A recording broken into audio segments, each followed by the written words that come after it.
Student, हम last video में देखे थे कि टेंस हम लोग का कितने प्रकार का होता है, और साथ में हम लोग थोड़ा सा पढ़े हुए थे कि जो प्रेजेंट इंडेफिनिट टेंस होता है उसको हम लोग कैसे ट्रांसलेट कर सकते हैं। उसमें सिर्फ हम लोग पॉजिटिव सेंटेंसेस के बारे में पढ़े थे, अफर्मेटिव सेंटेंस के बारे में पढ़े थे, ठीक है, जिसको एसर्टिव सेंटेंस बोलते हैं। आज हम लोग क्या करेंगे कि नेगेटिव सेंटेंस, इंट्रोगेटिव सेंटेंस और साथ में हम लोग इंट्रोगेटिव नेगेटिव सेंटेंस के बारे में भी देखेंगे, और अगर टाइम बचेगा तो हम लोग इसका पैसिव वॉइस भी देख लेंगे, ठीक है। तो बढ़ते हैं हम लोग अपने वीडियो में। देखिए, सबसे पहले हम यहाँ पर बता दिए कि प्रेजेंट इंडेफिनिट टेंस हम लोग पढ़ रहे थे, और इसमें से हम लोग नेगेटिव सेंटेंस आज पढ़ेंगे, ठीक है। इससे पहले इसका जो अफर्मेटिव सेंटेंस है वो ऑलरेडी बना चुके हैं, असर्टिव सेंटेंस ऑलरेडी हम बता चुके हैं। उसका लिंक आपको इस वीडियो के डिस्क्रिप्शन बॉक्स में मिल जाएगा। साथ में और भी मैथ्स के बहुत सारे क्वेश्चन है जो कि सॉल्व किया गया है वीडियोस पर, ठीक है, इस चैनल पे, तो उनका भी लिंक आपको दे दूंगा। तो वहाँ से आप क्या कर लीजिएगा, उसको भी एक बार जाके विजिट कर लीजिए, बहुत फायदेमंद रहेगा आपके लिए, ठीक है, कि आपके लिए बहुत सारे वीडियोस ऑलरेडी अपलोड किया गया है। आपको सारी चीज़ें इंग्लिश, मैथ, साइंस, सारी चीज़ें आपको एक ही चैनल पे मिल जाएंगे, ठीक है। तो आपको कहीं जाने की जरूरत भी नहीं पड़ेगी। तो हम लोग बढ़ते हैं आगे और देखते हैं कि हम लोग आज क्या करेंगे। तो आज हम लोग सीखेंगे कि नेगेटिव सेंटेंस को कैसे ट्रांसलेट किया जाता है, फिर हम लोग सीखेंगे कि इंट्रोगेटिव सेंटेंस को कैसे ट्रांसलेट किया जाता है, फिर सीखेंगे इंट्रोगेटिव नेगेटिव सेंटेंस को ट्रांसलेट करने का क्या तरीका है, साथ में उसका स्ट्रक्चर क्या है, और हम लोग कुछ एग्जाम्पल्स भी देखेंगे, ठीक है। तो हम लोग बढ़ते हैं। सबसे पहला जो टॉपिक्स हम लोग आज पढ़ने जा रहे हैं वो है negative sentence. Present indefinite tense का नेगेटिव सेंटेंस को हम लोग कैसे सॉल्व कर सकते हैं, ये आपको ध्यान देना है, ठीक है। तो सबसे पहले आपका पहला काम होगा कि आप स्ट्रक्चर में जाएं कि स्ट्रक्चर इसका क्या है, इसका क्या फॉर्मूला रहेगा, ठीक है। तो स्ट्रक्चर रहेगा subject do does plus not plus V1 plus object. इस फॉर्मेट में हम लोग सबको फिट करेंगे, ठीक है, और फिर हम लोग इसको सॉल्व करेंगे। तो सॉल्व क्या करेंगे, ट्रांसलेट करेंगे। तो पहला एग्जांपल मैं लेके आया हूं कि मैं उसे नहीं पीटता हूं, ठीक है। ये हम लोग का एग्जाम्पल है। आपको बताया था लास्ट वीडियो में कि लास्ट जो सेंटेंस होता है उसको देख के हम लोग आइडेंटिफाई कर लेते हैं कि कौन सा सेंटेंस का ये वाक्य है, उसी के अनुरूप हम लोग फॉर्मूला लगाते हैं, ठीक है। तो ता हूँ है लास्ट में, तो हम लोग जान जाते हैं कि ता हूँ ती है, ते हैं, ETC रहने पे क्या हम लोग समझ जाते हैं प्रेजेंट इंडेफिनिट टेंस का ये सेंटेंस होता है। तो हम लोग क्या कर सकते हैं कि यहाँ से इसको सॉल्व कर सकते हैं। बार बार सॉल्व कर दे रहे हैं, मैथ्स पढ़ाते हैं ना, मैथ्स पढ़ाते हैं तो सॉल्व आदत हो गया है। यहाँ पर हम ट्रांसलेट बोलेंगे, ठीक है। तो ट्रांसलेट कर सकते हैं हम लोग। तो सबसे पहले सब्जेक्ट हम लोग का मैं है, तो मैं का इंग्लिश में लिखते हैं हम लोग आई, और आई के साथ में डू लगता है कि डज लगता है। ये चीज़ आपको थोड़ा सा कंफ्यूज करेगा कि हम लोग डू किसके साथ में लगाते हैं और डज किसके साथ में लगाते हैं। तो हम थोड़ा सा आपको इंडिकेट कर देते हैं कि जिसके साथ में हम लोग V1 यूज करते हैं, ठीक है, जिसके साथ में भी हम लोग V1 यूज करते हैं उसके साथ में हम लोग डू लगाएंगे, उसका नेगेटिव इंट्रोगेटिव और इंट्रोगेटिव नेगेटिव बनाते समय, ठीक है। और जिनके भी साथ जो भी वर्ब्स हैं, सॉरी जो भी हम लोग का सब्जेक्ट्स हैं, जिसके साथ में हम लोग लगाते हैं V5, वो सारे यहाँ डज के अंतर में आ जाएंगे, ठीक है। हालांकि आप यहाँ देखिए तो और कुछ नहीं, डू का V5 ही होता है डज, वही चीज़ है और कुछ नहीं है। हालांकि यहाँ आपको बता दे रहे हैं इंडिविजुअल, जैसे आई एम, आई के साथ में, वी के साथ में, यू के साथ में, दे के साथ में, और ये सारा चीज़ है। इसके बाद सी के साथ में, ही के साथ में, इट के साथ में, या किसी का नाम रहे तो उसके साथ में हम लोग क्या करते हैं, ये सारी चीज़ें लगाते हैं, ठीक है। तो आपको ये सारी चीज़ें याद होनी चाहिए, आपको हिंट बहुत अच्छे तरीके से मिलेगा। तो आप भी इसको क्या कीजिएगा, साइड में कहीं इंपॉर्टेंट टॉपिक्स बना के आप क्या कर लीजिए, लिख लीजिए, ठीक है। अब हम लोग इसको सॉल्व कर सकते हैं, यानी कि हम लोग इसको ट्रांसलेट कर सकते हैं। तो मैं उसे नहीं पीटता हूँ, तो मैं का इंग्लिश होता है आई, और आई के साथ में क्या लगाना है, वहाँ पर बताए हुए हैं कि आप डू यूज कर सकते हैं। तो सब्जेक्ट उस पर डू डज में से क्या लगाने जा रहे हैं, डू, तो आई डू। उसके बाद क्या लगाना है, नॉट, तो आई डू नॉट। उसके बाद वर्ब का पहला फॉर्म हम लोग पढ़े थे ना, ये क्या बोलते हैं आपका, इससे पहले वाला में असर्टिव सेंटेंस में क्या पढ़े थे कि ये V1 और V5 लगाते हैं। लेकिन यहाँ पर हम लोग क्या सीख रहे हैं कि ओनली हम लोग V1 यूज करेंगे, चाहे इंट्रोगेटिव नेगेटिव हो, चाहे हम लोग इंट्रोगेटिव हो या इंट्रोगेटिव नेगेटिव हो, सारा चीज में हम लोग क्या यूज करते हैं, वर्ब का पहला फॉर्म ही यूज करेंगे, ठीक है। तो यहाँ पर हम लोग वर्ब का पहला फॉर्म यानी कि पीटना का बीट होता है, तो हम लोग बीट यूज करेंगे। तो क्या हो गया कंप्लीट सेंटेंस के आई डू नॉट बीट, और ऑब्जेक्ट आप देखिए किसे नहीं पीटते हैं, तो उसे, मतलब हिम, तो I do not beat him. तो ये पूरा कंप्लीट इसका ट्रांसलेशन निकल के सामने आया। तो तो इस तरह से हम लोग बनाएंगे। कुछ और एग्जाम्पल्स हम लोग देखते हैं, ठीक है। जैसे वह मुझे नहीं बुलाती है, लास्ट में क्या है, बुलाती है, प्रेजेंट इंडेफिनिट टेंस है, नेगेटिव है, नहीं लिखा हुआ है मतलब नेगेटिव है, तो इसको हम लोग इस वाला फॉर्मूला से बनाएंगे, ठीक है, नेगेटिव वाला से। सब्जेक्ट डू डज लगा के नोट लगा के V1 प्लस ऑब्जेक्ट कर देंगे। तो बनाइए, तो वह का नहीं बुलाती है, ये फीमेल के लिए वह का यूज हो रहा है इसलिए सी लिखेंगे। तो सी के साथ में क्या लगाना है आपको, सी के साथ में डज लगाना है, तो सी डज नॉट, तो सी डज नॉट।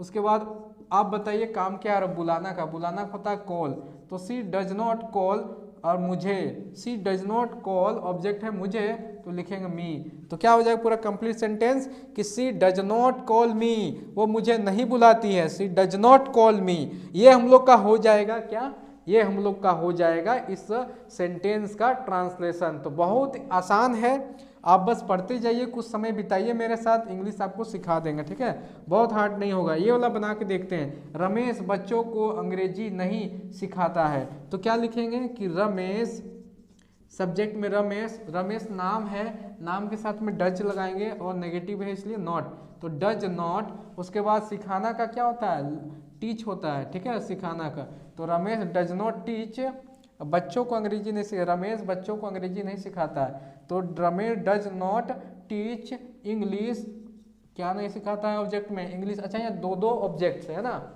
यहाँ पर हम लोग पास में क्या है, दो ऑब्जेक्ट है, पहला ऑब्जेक्ट हम लोग पास में इंग्लिश है, दूसरा क्या है हम लोग पास में बच्चों को, तो दो हम लोग पास में ऑब्जेक्ट है। तो दोनों ऑब्जेक्ट में से हम लोग देखेंगे कि जो आपका नज़दीक का ऑब्जेक्ट कौन है, अंग्रेजी है कि हम लोग का बच्चों है। तो रमेश बच्चों को अंग्रेजी नहीं सिखाता है, तो लिखेंगे कि Ramesh does not teach English to children, to children, तो बच्चों को अंग्रेजी नहीं सिखाता है, तो ऐसे बना लेंगे, ठीक है। बढ़ते हैं हम लोग क्वेश्चन नंबर ना बोलेंगे कि ट्रांसलेशन, अगला ट्रांसलेशन जो है, वे लोग बाजार नहीं जाते हैं, बहुत ही आसान है, इसको आप लोग आराम से कर सकते हैं। तो बनाते हैं इसका, वे लोग बाजार नहीं जाते हैं, तो क्या हो जाएगा, दे, और साथ में दे के साथ आपको बताएं कि डू लगाना है, नेगेटिव का नॉट, दे डू नॉट, जाना का क्या होता है V1, गो टू, कहाँ नहीं जाते हैं, मार्केट, बाजार नहीं जाते हैं, तो क्या हो जाएगा ट्रांसलेशन इसका पूरा कि they do not go to market, तो ऐसे बना लेंगे, ठीक है। सीता खाना नहीं पकाती है, तो लिखेंगे Sita does not cook food. Very good, आप लोग भी साथ में बोलते चलिए तो बहुत अच्छा रहेगा, ठीक है। आप लोग भी, हम जब बनाते हैं तो पीछे आप लोग भी साथ में बोल सकते हैं, जैसे कि ये बोला वे लोग धार्मिक किताब नहीं पढ़ते हैं, तो हम लोग क्या लिखेंगे कि दे, और दे के साथ अभी बताए थे do not, they do not, पढ़ना क्या होता है V1, रीड, क्या नहीं पढ़ते हैं, धार्मिक किताब, तो रिलीजियंस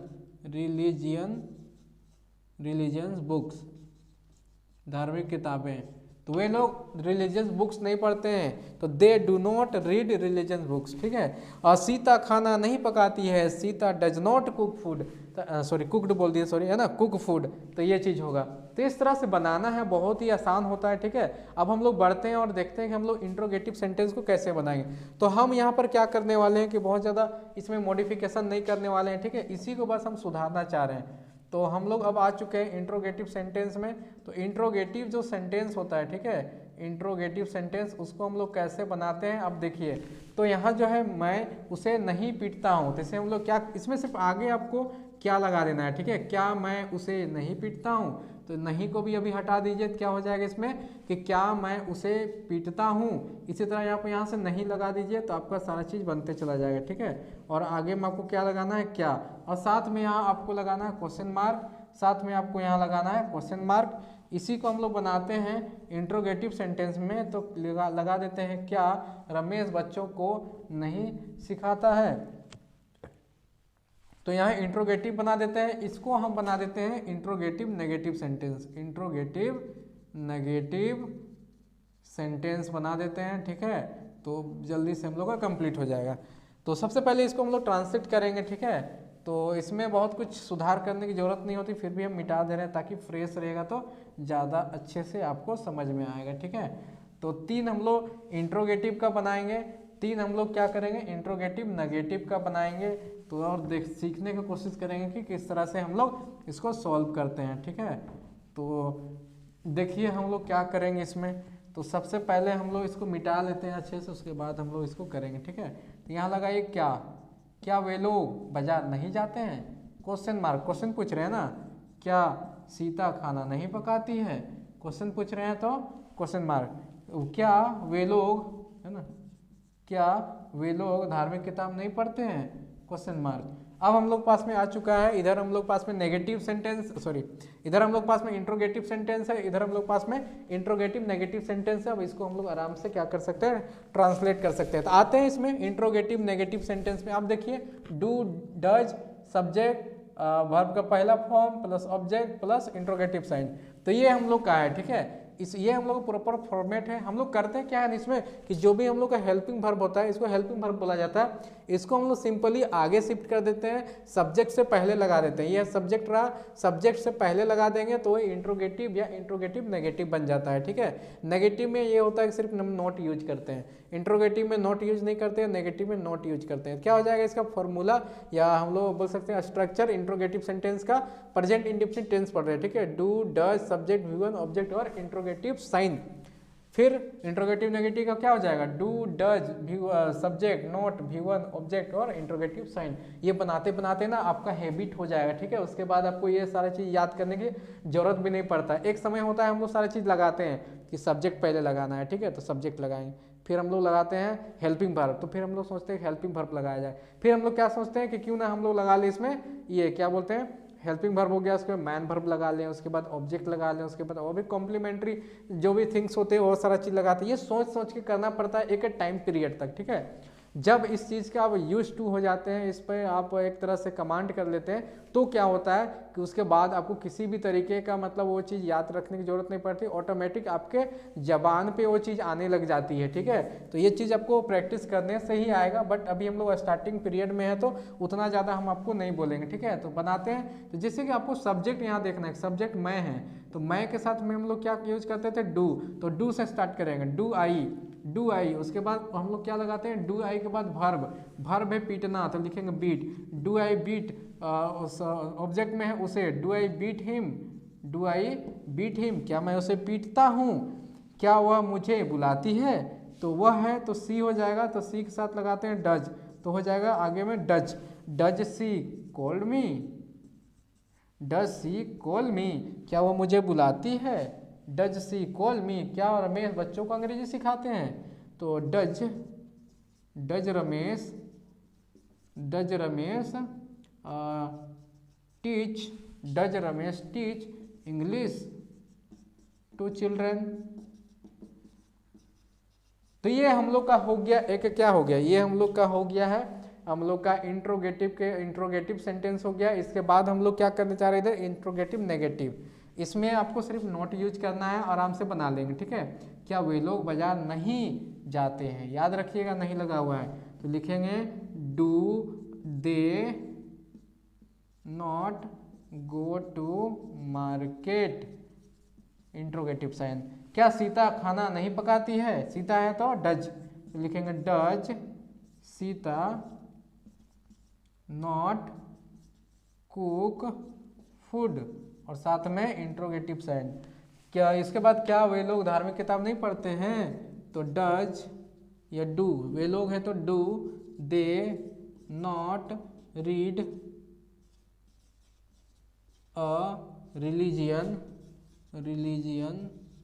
बुक, तो इंट्रोगेटिव साइन, ठीक है। तो इस तरह से हम लोग पूरा टेंस को कंप्लीट कर चुके हैं इस वीडियो में, और साथ में हम लोग क्या करेंगे, इसी वीडियो में हम लोग इसका पैसिव वॉइस भी देख लेंगे, ठीक है। या देख लेते हैं वीडियो की लेंथ, देख लेते हैं कितना लंबा हो चुका है, ठीक है। वीडियो तो काफ़ी 14 मिनट का हो चुका है, 15 मिनट का, तो ये वीडियो को हम यहीं पर ख़त्म करना चाहेंगे, ठीक है।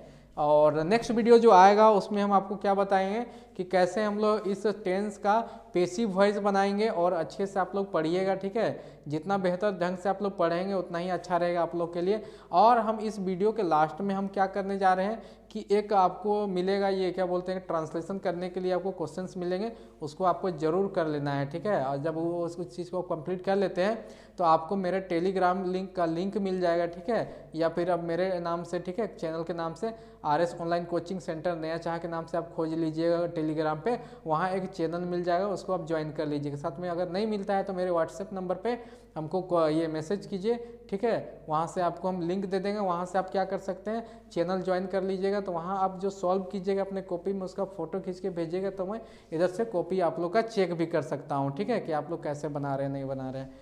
तो हम लोग मिलेंगे नेक्स्ट वीडियो।